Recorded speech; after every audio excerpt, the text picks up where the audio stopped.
इन 3 जगह पर पत्नी को कभी भी अकेला नहीं छोड़ना चाहिए। हाँ दोस्तों, अगर आप लोग बाद में पछताना नहीं चाहते तो इस वीडियो को कृपया एक बार जरूर देख लेना, क्योंकि इन 3 जगह पर पत्नी को जिसने अकेला छोड़ा है वो बाद में हाथ मलने के सिवा उसके पास कुछ नहीं बचा। अगर आप जीवन में दुखी नहीं रहना चाहते, अगर आप जीवन में धोखा नहीं खाना चाहते, अगर आप जीवन में कभी भी रोना नहीं चाहते, अगर आप जीवन में पछताना नहीं चाहते, तो आप ध्यान रखना कि इन 3 परिस्थितियों में, इन 3 जगह पर अपनी स्त्री को कभी भी अकेला नहीं छोड़ना चाहिए। नमस्कार दोस्तों, स्वागत है आपका हमारे गजब ज्ञान यूट्यूब चैनल में। दोस्तों, आज हम आप लोगों के सामने हाजिर हुए हैं एक बहुत ही सुंदर कहानी लेकर के। ये कहानी हम और आपको बहुत कुछ सिखा करके जाएगी। कहानी प्रारंभ करने से पहले आप लोगों से एक निवेदन है कि अगर आप हमारे चैनल पर नए दर्शक मेहमान बंधु बनकर के आए तो प्लीज़ हमारे चैनल को सब्सक्राइब करें, बेल आइकन ऑन करें, अच्छे कमेंट किया करें, जिससे हर एक आने वाली वीडियो आप लोगों तक सबसे पहले पहुंच सके। और हाँ, हम लोग जो कहानी सुनाते हैं आपको, ये हमारे धर्म शास्त्रों से प्रमाणित होती हैं और कुछ ना कुछ कहानी हमें जरूर सिखा करके जाएगी। कहानी अच्छी या बुरी हो सकती है, लेकिन कभी बोरिंग कहानी नहीं हो सकती। आप बोर नहीं हो गए, ये मेरा वादा है आपसे। तो दोस्तों, आप लोगों से निवेदन है कि कृपया वीडियो को पूरा जरूर देखें, क्योंकि जब तक आप लोग पूरा नहीं देखोगे तब तक कोई बात समझ में नहीं आएगी और आधा अधूरा ज्ञान हमेशा खतरनाक साबित होता है। तो आ जाओ, आप लोगों का समय ज़्यादा बर्बाद ना करते हुए गौर करते हैं एक चर्चा की तरफ कि कौन सी 3 जगह होती हैं जिन 3 जगह पर कभी भी स्त्री को अकेला नहीं छोड़ना चाहिए। और जिसने आज तक ऐसा किया है वो सिवाय सर पकड़ के रोने के अलावा उनके पास कुछ नहीं बचा। तो दोस्तों, किसी गांव में, किसी नगर में और एक साहूकार का लड़का रहा करता था। वो बड़ा ही धनी इंसान था, उसके पास में सब कुछ था। पिता थे नहीं बेचारे के, माँ थी और घर में एक पत्नी थी। पत्नी शील सज्जन स्वभाव की थी, लेकिन जैसी थी ठीक थी, चतुर भी थी थोड़ी सी। तो एक दिन उस साहूकार के लड़का की माँ ने अपनी बहू के ऊपर एक दोष लगा दिया, झूठा दोष, झूठा आरोप। कहीं किसी से बात करते हुए देखा होगा तो उसने गलत दृष्टि डालते हुए और अपने बेटा से शिकायत की है, बेटा तुम्हारी बहू बहुत बदचलन होती जा रही है, अपनी पत्नी को समझाइए, अन्यथा एक दिन वो होगा कि अपना मुंह काला कर लेगी कहीं पर तो हमारे परिवार की इज्जत चली जाएगी। बेटा ने बगैर सोचे समझे अपनी पत्नी को डांटा। पत्नी ने कहा, ये पागल हो गए हो तुम, हैं? जब हमारा कोई दोस्त नहीं है तो क्यों डांटते हो? बोले, माँ ने कहा, माँ कभी झूठ नहीं बोल सकती। बोले, ये बात तुम्हारी सही है, माँ कभी झूठ नहीं बोल सकती है, हम मानते हैं तुम्हारी बात को, लेकिन मैं अपनी जगह बिल्कुल सत्य कह रही हूँ। जो आप कह रहे हो ये ऐसा नहीं हो सकता, मैं कभी ऐसा गलत कदम नहीं उठा सकती मेरे भैया। लेकिन कहते हैं ना कि इंसान के समझ में एक बार कोई उसके कान भर दे तो उसकी बात समझ में नहीं आती। माँ के कहने के अनुसार जब दोष लगा दिया झूठा, तो उसने विचार किया, बोले चलो कोई बात नहीं है, घर परिवार में कलेश बंद हो जाएगी, एक काम करते हैं, महीना 2 महीना के लिए और अपनी पत्नी को उसके और मायके भेज देते हैं, उसके माँ बाप के पास भेज देते हैं। 2-4 महीने बाद बुला लेंगे, तब तक थोड़ी बहुत जो कुछ भी घर में टेंशन है वो शांत हो जाएगी। मेरे भैया, ऐसा विचार करने के बाद वो साहूकार का लड़का शहर की तरफ गया और बहुत सुंदर सुंदर वस्त्र लेकर के आया, लाकर के पत्नी को दिए और पत्नी से कहा, इन्हें पहनो और आप तैयार हो। बोले, क्यों? बोले, हम तुम्हें जा रहे हैं तुम्हारे घर पर घूमने के लिए। पत्नी ने ज़्यादा सवाल जवाब नहीं किया। क्यों नहीं किया? क्योंकि आप लोग जानते हो कि अगर बात भाई और पिता से मिलने की आ जाए तो पत्नी आधी रात्रि में भी तैयार हो जाती है। मेरे भैया, ज़्यादा सवाल जवाब न करके पत्नी तैयार हो गई और उस बेटा के दिमाग में केवल यही बात घूम रही है कि मेरी माँ ने कहा है वो सत्य है या असत्य है, इसकी जांच कैसे की जाए। धीरे धीरे चलते चले जा रहे। पहले आप लोग जानते थे पैदल चलने का सबसे ज़्यादा रास्ता था, इतनी यातायात की सुविधा नहीं थी। तो धीरे धीरे चलते चलते उन्हें एक जंगल में रात्रि हो गई। मेरे भैया, जब जंगल में रात्रि हुई तो वहीं पर एक बड़ा सा पेड़ देखा, उस पेड़ के नीचे अपना चादर बिछा करके दोनों लेट गए। अब दोनों लेट के, पत्नी को नींद नहीं आ रही है, ना पति को नींद आ रही है, क्योंकि पेट में भूख लगी है। फिर थोड़ी देर बाद पत्नी को प्यास लगी, तो पत्नी ने कहा, पिया बहुत तेज प्यास लगी है, अगर कहीं से पानी का इंतजाम हो जाए तो ठीक है। बोले, ठीक है, तुम बेड लेटो, हम अभी गए, हम अभी लाए, हमने देखा है यहाँ से थोड़ी दूर और एक कुआं है, उस कुआं से हम थोड़ा सा जल लेकर के ला करके तुम्हें पिला देंगे। पत्नी ने कहा, पिया अंधेरा है, रात्रि का समय है और संकट की घड़ी है हमारे ऊपर, नहीं आप इस समय मुझे अकेला छोड़ करके मन जाइए, मैं आपके साथ चलती हूँ। लेकिन पति नहीं माना।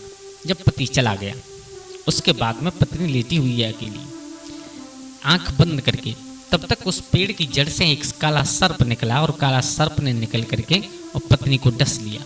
मेरे भैया जब तक पति पानी लेकर के उस कुआं से वापस आया तब तक पत्नी मर चुकी थी। आकर के पत्नी को देखा, एकदम कलेजा दबने लगा। जब कलेजा दबने लगा, पसीना आ गया। बोले परमात्मा ये क्या हुआ, मेरी पत्नी कैसे मर गई, क्या हुआ? तो देखा मुख से झाग चल रहा है, समझ गया किसी काले नाग ने डसा है।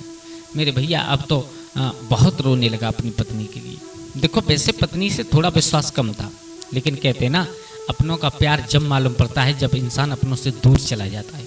हाँ दोस्तों, अपनों का प्यार तभी मालूम पड़ता है जब इंसान अपनों से थोड़ा दूर चला जाता है। अब उसे अपनी पत्नी की याद आई है, ऊंचे ऊंचे स्वर में रोने लगा है। तो आधी रात्रि के समय वहाँ कोई रोकने वाला समझाने वाला था नहीं। उसकी आवाज़ सुन करके वहाँ से थोड़ी दूर एक संत की कुटिया थी। उस कुटिया से संत ने आकर के उस बेटा को समझाया। बोले क्या क्यों रो रहे हो? बोले महाराज मेरी पत्नी मर गई। बोले मर गई तो मर गई, अब इसमें रोने से क्या होगा, इसका दाह संस्कार कीजिए, अंतिम संस्कार कीजिए, जो कुछ भी नियम होते वो करिए। बोले नहीं महाराज, मैं अपनी पत्नी के सिवा रह नहीं सकता। बाबा जी आप एक संत, और संत में वो ताकत होती है कि अगर संत नहीं होती ये संसार कब का चला जाता। आप कुछ कीजिए, मेरी पत्नी को जिंदा कीजिए। तो उस संत को रहम आ गया। तो देखो संत उसे ही कहते हैं जिसके हृदय में दया हो। संत ने कहा ठीक है तुम्हारी पत्नी तो जीवित हो जाएगी, लेकिन तुम्हें उसके लिए करना पड़ेगा, आधी उम्र इसे देनी पड़ेगी। बोले महाराज दी। उस पत्नी की आधी उम्र लेकर के संत ने उस पत्नी को जिंदा किया। अब दोनों घर से निकल करके चले, नहीं दोनों उस जंगल से निकल करके चले। सुबह होती धीरे धीरे अब उसका मतलब जो उसका बाप का गांव था वो थोड़ा दूर था। अब उसे दूसरी रात्रि हो गई, और जब दूसरी रात्रि हुई तो वो एक शहर में पहुंच गई। दूसरी रात्रि एक शहर में बितानी चाहिए। तो वहां पर एक लोहार था गांव से बाहर, शहर से बाहर। उस लोहार के घर में कोई नहीं था, अकेला लोहार का बेटा रहा करता था। देखने में बहुत सुंदर सुगर था।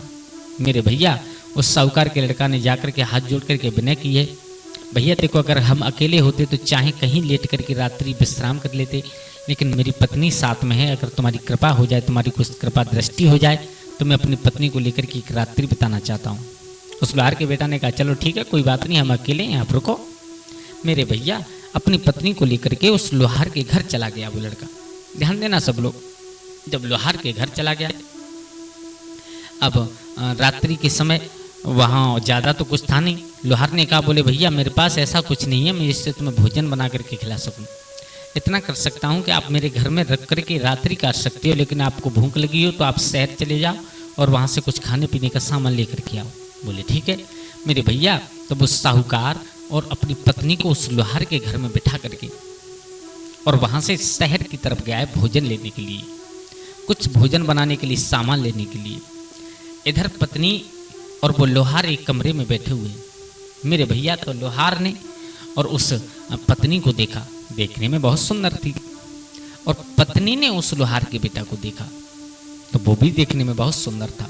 आंखों ही आंखों में उनमें दोनों में बात हो गई। मेरे भैया उन दोनों में ऐसी बात हुई कि थोड़ी ही देर में पत्नी सब कुछ भूल गई जो कि उसके पति ने उसे आधी उम्र दी थी, सब कुछ भूल गई।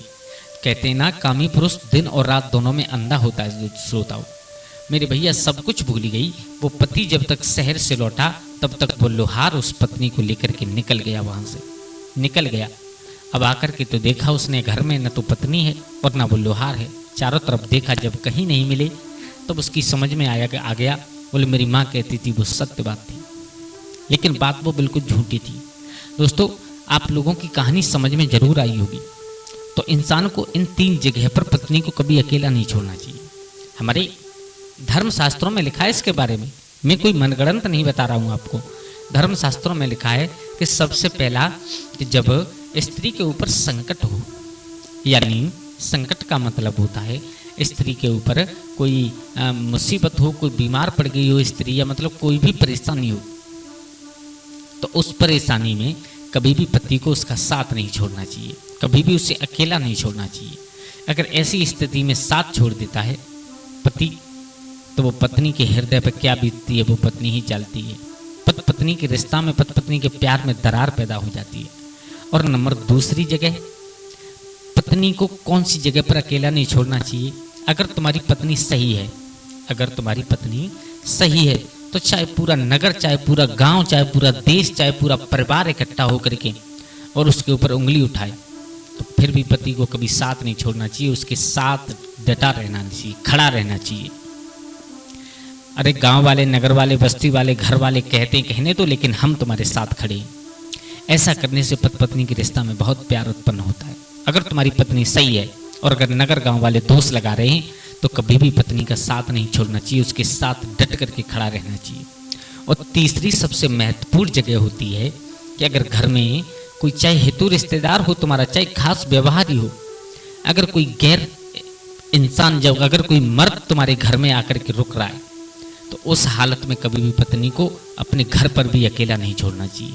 हाँ दोस्तों, चाहे तुम्हारा मिलने वाला है, चाहे तुम्हारा रिश्तेदार है, चाहे तुम्हारा सगा संबंधी है, चाहे कोई है, अगर वो तुम्हारे घर पर मिलने के लिए तुमसे आया है तो या तो उसे आप कहीं ऑफिस या ड्यूटी, काम धंधे पर कहीं भी जा रहे हो तो उसे अपने साथ ले जाओ।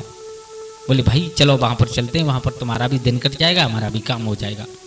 अन्यथा उसके साथ में अपनी पत्नी को कभी भी घर में अकेला नहीं छोड़ना चाहिए।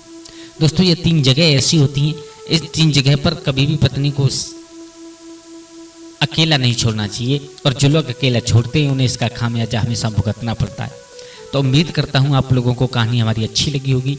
अगर अच्छी लगी हो तो प्लीज़ हमारे गजब ज्ञान यूट्यूब चैनल को सब्सक्राइब करें और हो सके तो परिवार और दोस्तों के साथ शेयर जरूर कर देना।